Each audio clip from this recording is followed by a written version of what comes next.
की शुरुआत में पिछले कुछ सालों की घटनाएं दिखाई जाती हैं। कुछ मजदूर एक खान माइन में काम कर रहे होते हैं और एक डॉक्टर उनकी देखरेख कर रहा होता है। एक आदमी डॉक्टर को बताता है कि काम के दौरान मजदूरों ने रेडिएशन महसूस किया है। यह सुनकर सब उत्साहित हो जाते हैं क्योंकि उन्हें लगता है कि यह यूरेनियम है। फिर वे वहां बड़े बड़े मशीन लेकर आते हैं। जैसे जैसे वे काम करते हैं, जमीन धीरे धीरे धूल में बदलने लगती है। डॉक्टर अपनी टीम को उस नई बनी गुफा में ले जाता है। वे अपना काम शुरू करते हैं और डॉक्टर अपनी टीम के साथ भूमिगत गुफा की ओर बढ़ता है। गुफा में धूल फैल रही होती है और टीम आगे बढ़ती रहती है। तभी वे एक विशालकाय जानवर का कंकाल देखते हैं। डॉक्टर सोच में पड़ जाता है, लेकिन जल्द ही उसे समझ आता है कि यह कंकाल नहीं बल्कि एक असली विशाल जानवर है जो सो रहा था और वह एक रोशनी की किरण से जाग उठता है। फिर दिखाया जाता है कि वह जानवर गुफा से निकलकर समुद्र की ओर चला जाता है। दूसरी तरफ जापान में एक वैज्ञानिक को दिखाया जाता है जो फोन पर किसी से बात कर रहा होता है। वह कहता है कि जिस जगह यह जानवर दिखाई दिया वहां से भूकंप के झटके महसूस हो रहे हैं। वहां उसका न्यूक्लियर पावर प्लांट है। वह कहता है, अगर यह ऐसे ही चलता रहा तो मुझे पावर प्लांट बंद करना पड़ेगा। उसी वक्त उसकी पत्नी वहां आती है और वह अपने बेटे फोर्ड और पत्नी के साथ निकल जाता है। वह पत्नी से कहता है कि आफ्टर शॉक्स बहुत खतरनाक होते जा रहे हैं, इसीलिए तुम मेरे साथ पावर प्लांट में ही रहो। फिर वही वैज्ञानिक अपनी लैब में दिखाया जाता है जहां वह आफ्टर शॉक्स की लोकेशन डिटेक्ट कर रहा होता है, लेकिन किसी को कुछ पता नहीं चलता। वह आदेश देता है कि सारी मशीनें बंद कर दी जाएं, क्योंकि हमें नहीं पता कि ये झटके किस वजह से आ रहे हैं। हो सकता है ये हमारे लिए खतरनाक न हो। तभी फिर से भूकंप आता है और वैज्ञानिक की पत्नी भी वहां पहुंच जाती है। वह भागने लगती है, लेकिन तभी एक धमाके से जहरीली गैस फैलने लगती है। वैज्ञानिक अपनी पत्नी को बचाने की कोशिश करता है, लेकिन देर हो चुकी होती है। पत्नी उसे कहती है, दरवाजा बंद कर दो, इससे पहले कि गैस यहाँ पहुँच जाए। मजबूरी में वह दरवाजा बंद कर देता है। वैज्ञानिक की पत्नी अंदर ही फंस जाती है और आखिरी बार कहती है, हमारे बेटे फोर्ड का ध्यान रखना। रेडिएशन के कारण पूरा न्यूक्लियर पावर प्लांट तबाह हो जाता है। ये सब फोर्ड अपने स्कूल से देख रहा होता है। 15 साल बाद फोर्ड अब एक सैनिक बन चुका होता है। कुछ महीनों की ट्रेनिंग के बाद वह अपने घर लौटता है। अब उसकी शादी हो चुकी होती है। उसकी पत्नी को एक कॉल आता है कि फोर्ड के पिता को पुलिस ने गिरफ्तार कर लिया है। फोर्ड अपने पिता से नफरत करता था क्योंकि उसे लगता था कि उसकी मां की मौत उसके पिता की वजह से हुई थी। लेकिन पत्नी की सलाह पर वह उनसे मिलने जाता है। वह पुलिस स्टेशन पहुंचकर अपने पिता को छुड़ाता है और घर ले आता है। पिता उससे कहते हैं, बेटा, यह कोई हादसा नहीं था, बल्कि वजह रेडिएशन था और वही रेडिएशन अब फिर से महसूस हो रहा है। वह बताते हैं कि उन्हें गिरफ्तार इसलिए किया गया क्योंकि वे उस जगह गए थे जो पुलिस ने बंद कर रखी थी। उनके एक दोस्त ने भी वहां से अजीब आवाजें सुनी थी। वह कहते हैं, मुझे वहां जाकर यह साबित करना है कि उस दिन का न्यूक्लियर प्लांट का धमाका कोई सामान्य हादसा नहीं था। फोर्ड भी अपने पिता के साथ वहां जाने का फैसला करता है।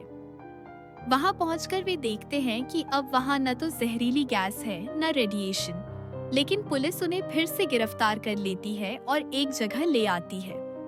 वहीं शुरुआत में दिखाया गया डॉक्टर भी मौजूद होता है। सभी वैज्ञानिक फोर्ड के पिता से पूछते हैं कि वह बार बार यहाँ क्यों आ रहे हैं। तभी डॉक्टर भी चौंक जाता है क्योंकि उसे भी पूरी जानकारी नहीं थी। वे एक बड़े पत्थर जैसे दिखने वाली चीज पर प्रयोग कर रहे होते हैं। अचानक वह पत्थर हिलने लगता है और उसमें से बिजली जैसी चिंगारियां निकलने लगती हैं। पत्थर फटता है और उसमें से एक विशालकाय जीव बाहर आता है।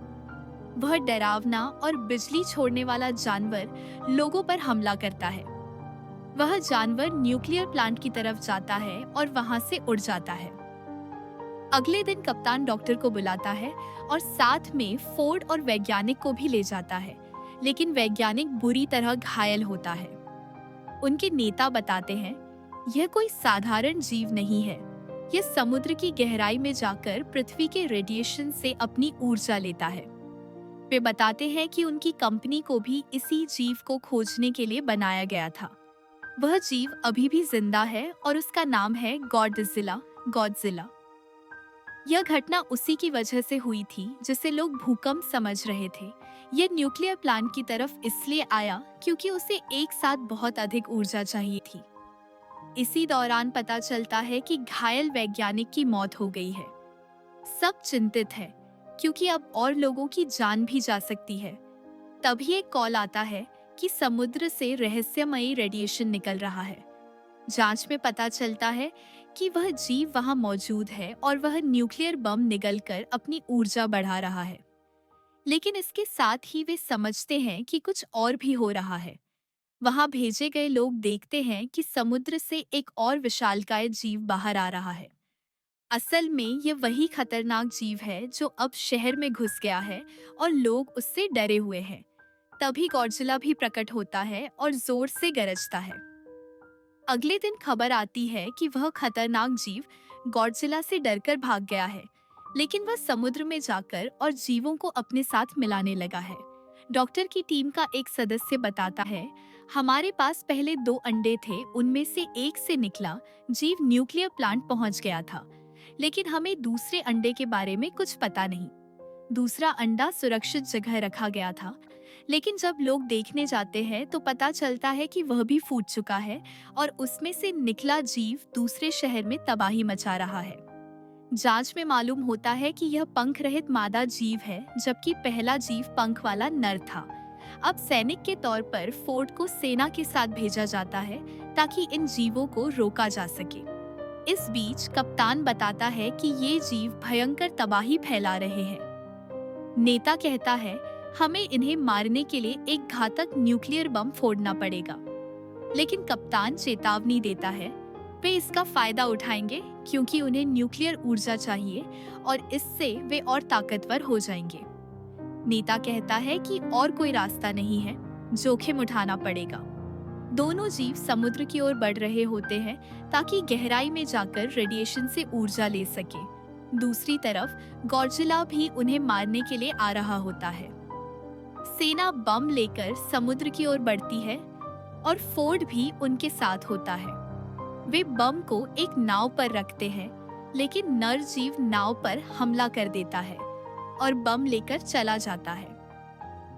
अब दोनों जीवों के पास वह बम होता है जो उनके लिए एक बड़ी ऊर्जा का स्रोत बन जाता है। सेना की योजना नाकाम हो जाती है और अब वे सोचते हैं कि केवल गॉडजिला ही हमें बचा सकता है। दोनों खतरनाक जीव शहर में पहुंच जाते हैं और तबाही मचाने लगते हैं। इमारतें टूट रही हैं, लोग भाग रहे हैं, चारों तरफ अफरा तफरी मची है। तभी गॉडजिला भी वहां पहुंचता है और गरजते हुए दोनों का सामना करने के लिए तैयार हो जाता है। शुरुआत में वहां सिर्फ नर जीव मौजूद होता है, इसलिए गॉडजिला उस पर हावी हो जाता है और उसे हराने में कोई खास मुश्किल नहीं होती। गॉडजिला उसे मारने ही वाला होता है कि अचानक मादा जीव पीछे से हमला कर देती है। अब गॉडजिला को दोनों से एक साथ लड़ना पड़ता है। लड़ाई बेहद भयंकर होती है। तीनों एक दूसरे को पटकते हैं, दांत और पंजों से हमला करते हैं और आसपास की इमारतें मलबे में बदल जाती हैं।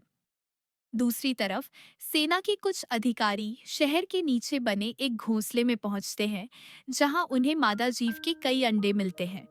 वे टाइमर सेट करके वहां बम लगा देते हैं। बम फटने से सारे अंडे नष्ट हो जाते हैं। अंडों के नष्ट होने की खबर मिलते ही नर और मादा दोनों जीव घबरा जाते हैं और गॉडजिला को छोड़कर अपने अंडों की ओर भागते हैं। इसी दौरान बम का धमाका होता है और उसका रेडिएशन गॉडजिला के शरीर में ऊर्जा के रूप में समा जाता है।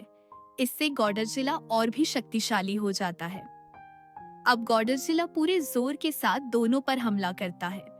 वह पहले नर जीव को धर दबोचता है और उसे मौत के घाट उतार देता है।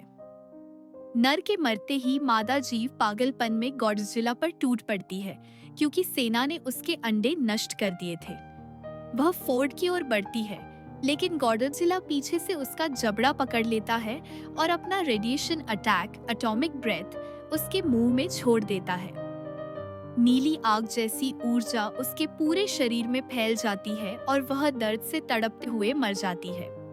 फोर्ड भी बुरी तरह घायल हो जाता है, लेकिन सेना के लोग उसे समय पर निकालकर मेडिकल सहायता देते हैं। अगले दिन गॉडजिला थका हारा शहर के बीच में गिरा पड़ा होता है। लोग सोचते हैं कि वह मर गया है, लेकिन अचानक वह अपनी आंखें खोलता है और उठ खड़ा होता है।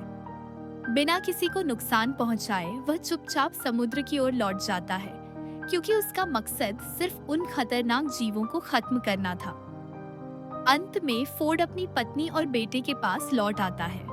धीरे धीरे सामान्य होने लगता है और मूवी यहीं खत्म हो जाती है।